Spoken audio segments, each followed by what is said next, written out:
بسم اللہ الرحمن الرحیم. السلام علیکم. Allied school Faiz campus spring pack April 2021 class 7 مضمون اردو. کلاس 7 بیٹا آپ اپنا سارا کام جو ہے وہ یاد کرنے کے بعد اپنی کاپی پر لکھیں گے.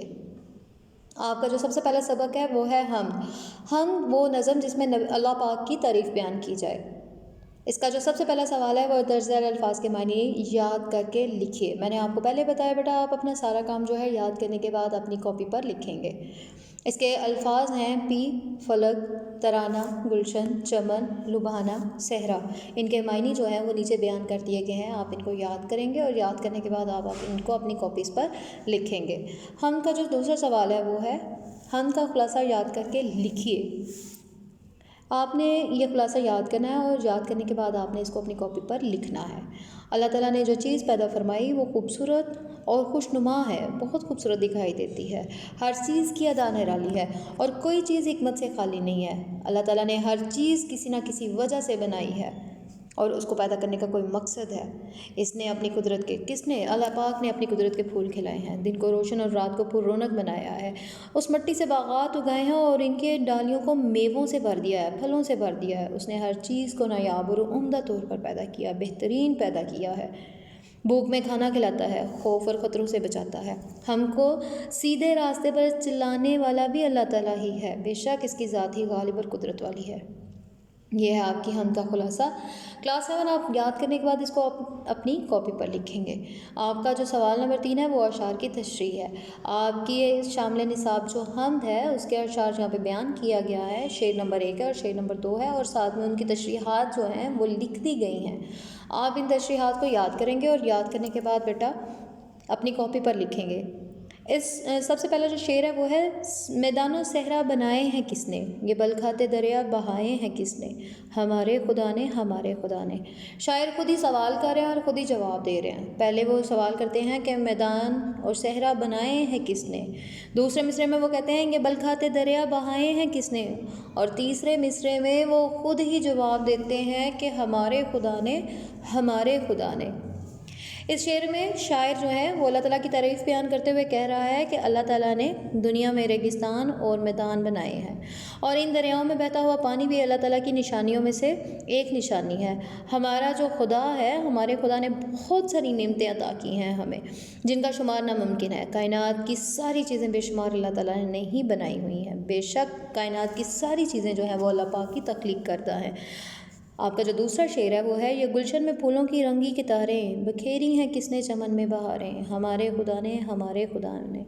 یہاں پہ شاعر باغات کا حال و احوال بیان کرتے ہوئے کہتے ہیں کہ ہر طرف رنگین پھولوں کی جو کتاریں نظر آ رہی ہیں یہ گلستان میں کس نے بکھیر دی ہیں، گلستان میں اتنے خوبصورت پھول کس نے کھلا دیے ہیں. تیسرے مصرے میں وہ خود بتا رہے ہیں کہ ہمارے خدا نے ہمارے خدا نے.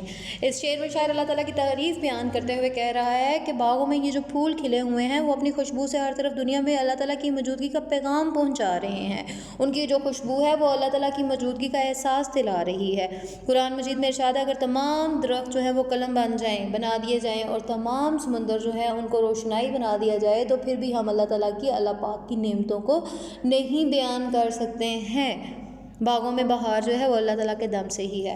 بیٹا اس کے بعد جو آپ لوگوں کا سوال ہے وہ حمد کے خاص الفاظ لکھنے ہیں. جب آپ اپنی درسی کتاب سے حمد کی ریڈنگ کریں گے، حمد پڑھیں گے تو اس میں حمد کے بالکل نیچے حمد نام، جب آپ کا ٹائٹل حمد لکھا ہوا ہوگا اس کے نیچے خاص الفاظ لکھے ہوئے ہوں گے.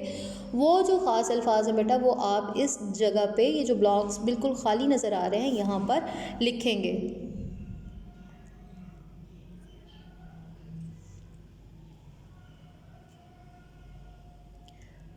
درج ذیل الفاظ کے جواب یاد کر کے کاپی پر لکھیں.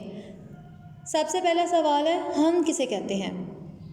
اس کا جواب ہے حمد سے مراد وہ نظم جس میں اللہ پاک کی تعریف بیان کی جائے. دوسرا سوال اس حمد میں اللہ تعالیٰ کی کن نعمتوں کا ذکر کیا گیا ہے. سوال نمبر 3 ہے اگر سارا سال ایک جیسا موسم رہتا تو کیا ہوتا. سوال نمبر 4 سورج سے ہمیں کیا فائدے پہنچتے ہیں.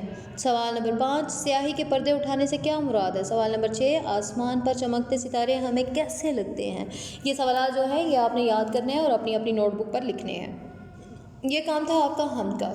دوسرا جو سبق ہے آپ کا وہ ہے نعت. نعت وہ نظم جس میں نبی پاک صلی اللہ علیہ وآلہ وسلم کی تعریف بیان کی جائے اسے ہم نعت کہتے ہیں. یہاں پہ نعت کے الفاظ دیے گئے ہیں اور ساتھ میں ان کے معنی دے دیے گئے ہیں. آپ ان کو یاد کریں گے اور یاد کرنے کے بعد آپ ان کو اپنی کاپی پر لکھیں گے. الفاظ ہیں بسم جہاں، راز، پیغام حق، شر، توحید، شعائیں، خالق، شمع ہدایت. یہ الفاظ ہیں بیٹا اور ساتھ ہی ان کے معنی جو ہیں وہ بیان کر دیے گئے ہیں. آپ ان کے معنی یاد کرنے کے بعد اپنی کاپی پر لکھیں گے. یہاں پہ نعت کا خلاصہ یاد کر کے کاپی پر لکھیں. سوال نمبر 2 ہے، خلاصہ یہاں پہ لکھ دیا گیا ہے بیٹا، آپ اس کو یاد کریں گے اور یاد کرنے کے بعد اپنی کاپی پر لکھیں گے اور نعت کے الفاظ لکھیے. بچے الفاظ یہاں پہ یہ جو سوال ہے الفاظ معنی لکھیے. یہ جو اوپر الفاظ معنی لکھے ہوئے ہیں ان کو ایز اے پریکٹس آپ نے ان بلاکس میں لکھنا ہے. درج سوالوں کے جواب یاد کر کے کاپی پر لکھیے. سوال نمبر 1 ہے، حمد اور نعت میں کیا فرق ہے؟ میں نے ابھی آپ کو بتایا، حمد میں اللہ تعالیٰ کی تعریف بیان کی جاتی ہے اور نعت میں نبی پاک صلی اللہ علیہ وآلہ وسلم کی تعریف بیان کی جاتی ہے. عقبہ بہتر ہونے سے کیا مراد ہے؟ سوال نمبر 3 ہے، ہمارا شمع ہدایت جلانے کا کیا مطلب ہے؟ اس کے بعد ہمارا جو سوال نمبر 4 ہے وہ مشرق اور مغرب کیسے جگمگا اٹھے؟ سوال نمبر جو ہے ہمارے 4 جو ہے اس کے بعد، یعنی یہ تھے ہمارے سوالات اور ان سوالات کے جوابات جو ہیں وہ ان کے سامنے لکھ دیے گئے ہیں بیٹا. آپ ان جوابات کو یاد کرنے کے بعد اپنی کاپی پر سوالات کے ساتھ ان کے جوابات لکھیں گے. آپ کا جو سوال نمبر 4 ہے وہ ہے درج ذیل الفاظ کو جملوں میں استعمال کر کے کاپی میں لکھیے. یہاں پہ جو ہیں الفاظ بیان کر دیے گئے ہیں بریکٹ میں. آپ نے ان الفاظ کو جملوں میں استعمال کرتے ہوئے اپنی کاپی پر لکھنا ہے. پیغام حق، عقبہ، شمع ہدایت، غافل، توحید، 5 الفاظ ہیں یہ. اب ان 5 الفاظ کو جملوں میں استعمال کرتے ہوئے 5 فقرات جو ہیں وہ اپنی کاپی پر لکھیں گے. اگلا جو آپ کا سوال ہے، درج ذیل الفاظ کے متضاد لکھیے. الفاظ لکھ دیے گئے ہیں، متضاد آپ نے خود لکھنے ہیں. الفاظ ہیں آپ کا حق، دنیا، سنوارنا، سیدھا، آگ، توحید، مشرق، خالق. ان کے الٹ جو ہیں آپ نے وہ لکھنے ہیں. کلاس 7 یہ ہے آپ کا اردو کا کام، اردو الف کا کام. اب ہے ہمارا قواعد و انشاء. قواعد و انشاء میں سب سے پہلے جو ہمارا کام ہے وہ ہے الفاظ کے متضاد لکھنے ہیں. الفاظ لکھ دیے گئے ہیں بیٹا، آپ نے متضاد خود سے لکھنے ہیں. الفاظ ہیں آپ کے اباڑ، ٹیڑھا، آغاز، اصل، صواب، جاندار، چست، بلندی، تنگ، چھاؤں. اس کے بعد دوسری لائن میں آپ کے لکھے ہوئے ہیں الفاظ ابتدا، پسند، جھوٹ، حاضر، بیماری، پیار، حق، طریق، خشک، خوبصورت. یہ الفاظ لکھ دیے گئے ہیں بیٹا اور ان کے متضاد الٹ الفاظ جو ہیں وہ آپ نے خود سے لکھنے ہیں. اس کے بعد جو آپ کا دوسرا کام ہے وہ ہے درج ذیل الفاظ کے مترادف لکھیے. یہاں پہ بھی الفاظ لکھ دیے گئے ہیں بیٹا اور آپ نے ان کے مترادف خود لکھنے ہیں. مترادف کا معنی ہوتا ہے ہم معنی لفظ، جیسے آرام، سکون، آس، امید، امر، عمل یا کام یا حکم، امیر، دولت مند، اجنبی، ناآشنا، بشر، آدمی. یہ آپ نے ان کے مترادف جو ہیں وہ لکھنے ہیں. بحر، پرانا، حیات، تلوار، تاریکی، سمر، جنگ، جدید، چاند، چھاؤں، حاضر، حق، خسارہ، خوبصورت. ان الفاظ کے آپ نے مترادف لکھنے ہیں. اس کے بعد جو آپ کی ایکٹیویٹی ہے، یہ سوال جو ہے وہ ہے درج ذیل مذکر کے مؤنث لکھیے. مذکر لکھ دیے گئے ہیں بچے اور آپ نے ان کے مؤنث لکھنے ہیں. اس کے بعد بیٹا آپ لوگوں کا ہے چچا کے نام خط ہے، گھڑی کا تحفہ ملنے کا شکریہ ادا کرنا ہے اور یاد کر کے آپ نے یہ کاپی پر لکھنا بھی ہے. دیکھیے یہاں پہ آپ کو خط کا پیٹرن نظر آ رہا ہے. سب سے اوپر ہم لکھتے ہیں کمرہ امتحان یا امتحانی مرکز. کمرہ امتحان یا امتحانی مرکز لکھتے ہیں. اس کے بعد ہم جس شہر سے خط لکھ رہے ہیں یا جس جگہ سے خط لکھ رہے ہیں اس جگہ کا نام لکھتے ہیں. دیکھیے شہر جو ہے ہمارا وہ الف ب جیم لکھیں گے. کیوں؟ کیونکہ یہاں کمرہ امتحان ہے اور پتہ نہیں کون سا کمرہ امتحان ہے، کس جگہ کا، کس شہر کا. کیونکہ آپ نے کلاس میں بیٹھ کے یہ خط لکھنا ہے اس لیے آپ جو ہے شہر الف ب جیم ہی لکھیں گے. اس کے بعد ہم تاریخ لکھتے ہیں. تاریخ لکھنے کے بعد نئی جو سطر ہوتی ہے اس کے درمیان میں جس کو خط لکھا جاتا ہے اس کا نام لکھا جاتا ہے. جیسے کہ یہ خط جو ہے ہم اپنے چچا کو لکھ رہے ہیں تو ہم لکھیں گے پیارے چچا جان. اس کے بعد نئی سطر جو ہے اس کے بالکل جہاں پہ ہم کمرہ امتحان لکھتے ہیں یا امتحانی مرکز لکھتے ہیں، شہر لکھتے ہیں، تاریخ لکھتے ہیں، اس کے بالکل نیچے جو ہے دیکھیے ذرا اسی کے بالکل سیکوینس میں، اسی کے سیکوینس میں ہم لکھیں گے السلام علیکم. اور نئی سطر سے ہم اپنے خط کا آغاز کریں گے. آپ کا خط ملا، پڑھ کر بہت خوشی ہوئی. آپ نے میرے امتحان کی کامیابی پر گھڑی کا جو تحفہ بھیجا ہے وہ مجھے مل گیا ہے. میں آپ کی اس محبت بھرے تحفے پر میں آپ کے اس محبت بھرے تحفے پر شکریہ ادا کرتا ہوں۔ یہ تحفہ مجھے ہمیشہ آپ کی محبت کی یاد دلاتا رہے گا۔ حقیقت میں یہ گھڑی بہت خوبصورت اور شاندار ہے۔ مجھے عرصے سے ایسی گھڑی کی ضرورت تھی۔ یہ گھڑی میرے لیے بہت کارآمد اور مفید ثابت ہوگی۔ یہ مجھے وقت کا پابند بنائے گی اور میں پابندی اور باقاعدگی کے ساتھ پڑھائی کا کام کر سکوں گا۔ اس تحفے کے لیے بہت شکریہ۔ چچی جان کو سلام اور بچوں کو پیار۔ آپ کا پیارا بھتیجا حمزہ، چھوٹیے بڑیے۔ اپنا نام لکھنے کی کوئی ضرورت نہیں ہے، کلاس 7۔ اس کے بعد بیٹا آپ کا جو کام ہے وہ ہے درخواست یاد کر کے کاپی پہ لکھیے۔ درخواست جو ہے آپ کی حصول سرٹیفکیٹ ہے۔ باخدمت جناب پرنسپل صاحب کے بعد کوما، یہاں اس کے بعد آپ اپنے اسکول کا نام لکھیں گے، allied school Faiz campus, campus کے بعد کوما، گجرانوالہ۔ درخواست کا جو عنوان ہے وہ ہے درخواست برائے حصول سرٹیفکیٹ۔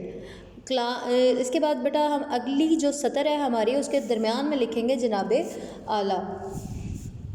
گزارش ہے، میں آپ کے اسکول میں ناہم کی طالبہ یا طالبہ علم ہوں۔ میرے والد صاحب ایک سرکاری ملازم ہیں اور ان کا تبادلہ لاہور ہو گیا ہے۔ میرا تمام خاندان ان کے ساتھ لاہور منتقل ہو رہا ہے اور میں تنہا یہاں رہ کر اپنی تعلیم جاری نہیں رکھ سکتی یا سکتا۔ چنانچہ آپ مجھے اسکول چھوڑنے کا سرٹیفکیٹ عنایت فرمائیں تاکہ میں لاہور کے کسی اچھے اسکول میں داخلہ لے کر اپنی تعلیم جاری رکھ سکوں۔ آئین نوازش ہوگی۔ الارض آپ کے یا آپ کا تابع فرمان شاگرد یا شاگردہ حمزہ، چھوٹیے بڑیے، اور اس کے بعد بیٹا آپ اپنی کلاس مینشن کریں گے، جیسا کہ آپ جماعت ہفتوں میں ہیں تو آپ لکھیں گے جماعت ہفتہ۔ یہ تھی آپ کی درخواست۔ اس کے بعد بیٹا آپ کا جو کام ہے اردو کا وہ ہے مضمون۔ مضمون ہے آپ کا ہمارا پیارا وطن پاکستان۔ چاند میری زمین، پھول میرا وطن، میرے کھیتوں کی مٹی میں لالے یمن۔ اس کے بعد آپ کا یہ جو مضمون ہے اس کو پوائنٹس میں جو ہے بیان کیا گیا ہے۔ سب سے پہلا جو پوائنٹ ہے، سب سے پہلا جو نقطہ ہے وہ ہے مسلمانوں کا دور حکومت۔ متحدہ ہندوستان بہت وسیع ملک تھا، اسی لیے اسے برصغیر کہتے تھے۔ مسلمانوں کی آمد سے پہلے یہاں ہندوؤں کی حکومت تھی۔ 712 میں محمد بن قاسم نے سندھ کو فتح کر کے یہاں اسلامی حکومت کی بنیاد رکھی اور پھر رفتہ رفتہ آہستہ آہستہ تمام ہندوستان جو ہے مسلم سلطنت کے ماتحت آ گیا۔ مسلمانوں نے 750 سال تک اس ملک پر نہایت شان و شوکت کے ساتھ حکومت کی۔ دوسرا پوائنٹ جو ہے وہ ہے غلامی کا دور، تحریک آزادی، تصور پاکستان، دو قومی نظریہ، قرارداد پاکستان، قیام پاکستان۔ یہ ہے آپ کے مضمون کے پوائنٹس اور ان پوائنٹس کو ڈیٹیل کے ساتھ بیان کر دیا گیا ہے۔ بیٹا آپ نے اپنا یہ مضمون یاد کرنا ہے اور یاد کرنے کے بعد اپنی کاپی پر لکھنا ہے۔ لاسٹ پوائنٹ آپ کا جو ہے وہ ہے قیام پاکستان کا مقصد۔ وہ چنا سا کر کے لکھا ہوا ہے اس لیے وہ بیان نہیں ہو سکا تھا۔ اس کے بعد بچے آپ کا جو کام ہے وہ ہے کہانی یاد کر کے کاپی پر لکھیے۔ کہانی ہے 3 دوست اور سونے کی اینٹ، جس کا اخلاقی سبق ہے لالچ بری بلا ہے۔ یہ کہانی آپ نے یاد کرنی ہے اور یاد کرنے کے بعد آپ نے اپنی کاپی پر لکھنی ہے۔ 3 دوست ہوتے ہیں، گہری دوستی ہوتی ہے، کاروبار ان کا جو ہے وہ خراب تباہ و برباد ہو جاتا ہے۔ یہ شہر میں نوکری کے سلسلے میں جاتے ہیں، راستے میں ان کا گزر ایک جنگل سے ہوتا ہے۔ جنگل سے گزرتے ہوئے ان کی نظر جو ہے یہ ایک چمکتی ہوئی چیز پر پڑتی ہے۔ جب وہ اس کے قریب جا کے دیکھتے ہیں تو وہ سونے کی ایک اینٹ ہوتی ہے۔ اس سونے کی اینٹ کو یہ 3 برابر حصوں میں تقسیم کرنا چاہتے ہیں۔ ایک اپنے دوست کو شہر میں کھانا لینے کے لیے بھیج دیتے ہیں، پیچھے سے 2 دوست جو ہیں وہ اپنا ایک منصوبہ بناتے ہیں کہ یہ اس اینٹ کو 3 حصوں میں تقسیم کرنے کی بجائے ہم 2 حصوں میں تقسیم کرتے ہیں۔ تیسرا دوست جب شہر سے کھانا لے کے آئے گا تو ہم اس کو مار ڈالیں گے، ہلاک کر دیں گے۔ اور ادھر جو دوست جو ہے وہ شہر کھانا لینے کے لیے آتا ہے، اس کا خیال یہ ہوتا ہے کہ وہ سونے کی اینٹ کو ایک ہی حصے میں رکھے گا، اس کو 3 حصوں میں تقسیم نہیں کرے گا، تو وہ کھانے میں زہر ملا دیتا ہے۔ جب خود وہ وہاں پہ پیٹ بھر کے کھانا کھانے کے بعد زہر ملا کھانا لے کے اپنے دوستوں کے پاس آتا ہے تو اس کے دوست جو ہوتے ہیں اس پہ مصنوعی غصہ کرتے ہوئے اسے ڈانٹنا شروع کر دیتے ہیں، اور ڈانٹتے ڈانٹتے ان کی ہاتھا پائی ہو جاتی ہے، جس میں وہ اس کو جان سے ہلاک کر دیتے ہیں، جان سے مار دیتے ہیں، ہلاک کر دیتے ہیں، اور بڑے خوش ہو جاتے ہیں۔ اور اس کے بعد وہ کھانا کھانے بیٹھتے ہیں تو کھانا جو ہوتا ہے وہ زہر آلود ہوتا ہے، تو وہ دونوں بھی مر جاتے ہیں۔ اس طرح سونے کی اینٹ اور 3 دوست جو ہیں یہ کہانی ہے، اور اینٹ وہیں کی وہیں پڑی رہ جاتی ہے، اور تینوں دوست جو ہوتے ہیں ان کو اپنے اپنے لالچ کی سزا مل جاتی ہے۔ کلاس 7 بیٹا یہ تھا آپ کا اردو کا study pack, spring study pack. بیٹا آپ نے اپنا سبق انتہائی اچھے طریقے سے یاد کرنا ہے، اور جو کام آپ نے اپنی کاپی پر لکھنا ہے وہ آپ نے خوبصورت کر کے خوش خطی میں لکھنا ہے۔ جتنا اچھا کام ہوگا بیٹا اتنے اچھے مارکس ملیں گے۔ کلاس 7 اپنا بہت سا خیال رکھیے گا بیٹا۔ اللہ حافظ۔